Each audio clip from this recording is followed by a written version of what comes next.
Ah, yes, another day in quarantine. What shall I do today?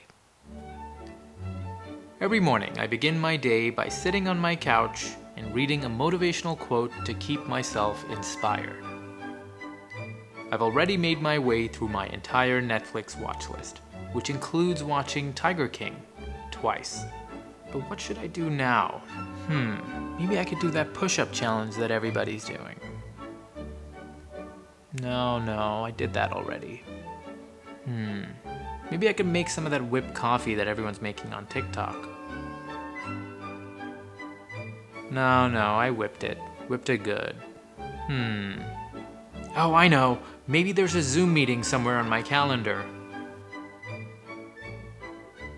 Oh, there's nothing this month. Let's see if there's anything else this year. No? Nothing? Yeah. Okay, I'm going back to bed. So that wasn't a complete misrepresentation of what a day in quarantine can look like for me. There are several instances, especially in the current climate, where you can feel disengaged or unable to focus. And oftentimes we're unsure of what we can even do to make this feeling of boredom go away. One thing that's been known to help is if you hit that like button and comment bored AF down in the comments below. It really helps. There are different types of boredom depending on the situation, which can range from feelings of restlessness, apathy, or even aggression. If you ask me, I think it simply means that we're looking for neural stimulation that isn't satisfied. Philosophers have put forth the idea that boredom allows for greater creativity. Soren Kierkegaard described boredom as a prequel to creation and said, "The gods were bored, therefore they created human beings."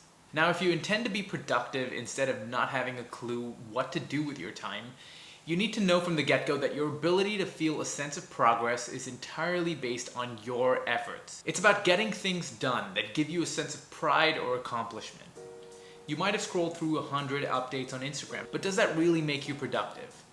More often than not, it means that you're really bored. Often when we have time on our hands, we fall into patterns of behavior associated with filler activity, otherwise known as busy work. We send text messages, browse social media, or pace back and forth. But we're physically doing something that's usually a distraction, and the behavior doesn't provide any true value to our lives. Trying to swipe and scroll the boredom away is actually making ourselves more prone to it, because every time we get our phone out, we're not allowing our mind to wander and solve our own boredom problems. People can become addicted to that constant dopamine hit of new and novel content that your phone provides. Our tolerance for boredom just changes completely, and we need more and more of it to stop being bored. In order to find a better way to make use of your time, ask yourself what's causing the boredom. Perhaps you don't know what you want to do or accomplish. Or maybe you do have an idea, but your current job or circumstance doesn't allow you the time or ability, and your boredom stems from that frustration. After being quarantined for a month, this is what I've realized boredom can do for you. Number 1, your mind relaxes and you're more inclined to ponder and meditate. And that is essential for all aspects of your life. It's been said that a brain on autopilot gives you the ability to be more productive. This was proven in a 2018 study where a group of people who had completed a boring task of sorting a bowl of beans by color, one by one, later performed better on a creative activity than their peers who hadn't done that boring task. Number 2, you start to think about the things that you could do. It helps trigger your creativity with what you could do to improve your life, and the way that you could go about approaching that change. By beginning to use your boredom as a springboard towards being productive, you'll gain a sense of clarity about how you want to spend your time. Doing work that is aligned with my goals has generally given me a sense of control over my time and life. Number 3, boredom could be a warning sign that we are not doing what we want to be doing, and a push that motivates us to switch goals and projects. Without that feeling of boredom, you may continue to do things that you don't enjoy, like sticking around in a job that isn't interesting or challenging enough for you. Now, the problem of doing things all the time is that you don't stop to analyze the most efficient way of doing them, or even the real need of doing them.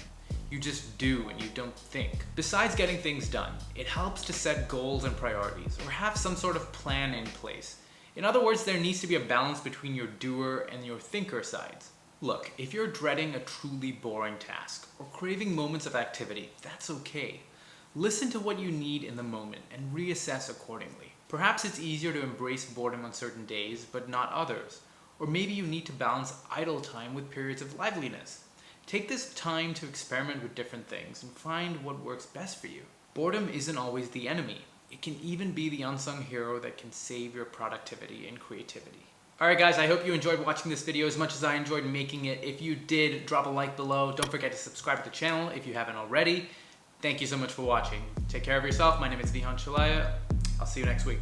Okay, I'm bored in the house and I'm in the house, boy. Bored in the house and I'm in the house, boy. Bored in the motherfucking house, bored and I'm bored in the motherfucking house, boy.